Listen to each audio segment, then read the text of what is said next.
各位网友大家好，我是包明。这期话题我们说一说外媒鼓吹将美印关系提升到一个新水平，看来是把印度的智商想得太低了。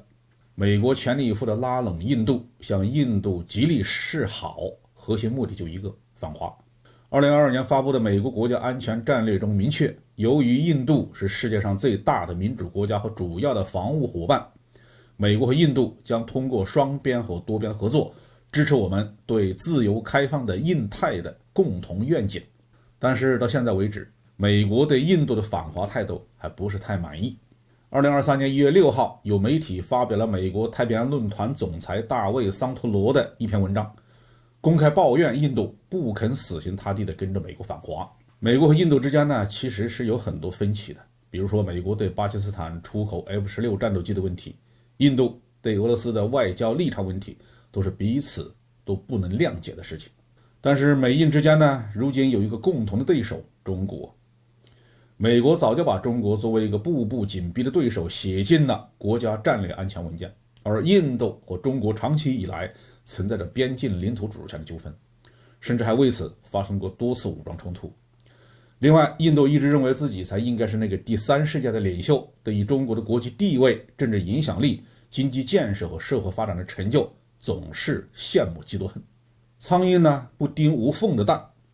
美国人自然会期望，如果能够把印度拉拢过来，扶持起来，成为一个坚定的反华伙伴的话，那按照印度如此辽阔的疆域和如此庞大的人口基数，肯定会给中国带来巨大的安全威胁。但是令美国遗憾的是，印度毕竟是一个独立自主的国家，而且印度的领导层在大局的把握上还不算糊涂。印度和中国之间确实有矛盾，确实有很多方面对中国看不惯，但是作为邻居，印度如果在边界问题上闹得太过分，让中国觉得中印方向成为影响国家安全的主要方向，有必要把中印边境的问题先解决的话，那么同中国实力差距巨大的印度很快就会面临严重的战争威胁。如今中印边境的对峙的强度还算不上太高，就已经让印度觉得很吃力了。印度方面为了在西线和中国对抗，整整部署了20万大军，在东线部署了印度陆军最精锐的第4集团军。不但如此，印度还耗费巨资，用超过1亿美元的单价从法国购买了36架阵风战斗机，部署到中国的当面。庞大的军费开支对印度本身就不强大的财政能力来说，是形成了严重的负担的。所以当美国挑唆印度和中国进入全面对抗的时候，印度肯定要掂量掂量，是好处更多还是坏处更多。从过去几年的实践来看印度政府在这个问题上的精明是远远超过西方人的想象。2021年，苹果公司开始把部分生产转移到印度，并计划把全部生产的 25% 转移到印度。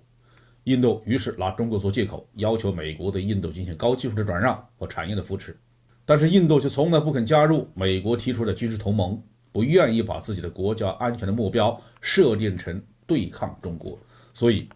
这个桑托罗抱怨说美国对印度长期以来的战略自主政策感到担忧。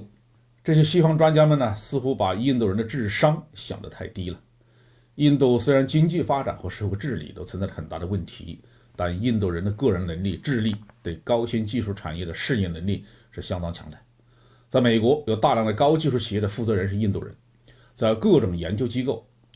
印度学者、印度开发人员的数量也相当多。有人甚至说是中国和印度的移民支撑起了美国的信息产业。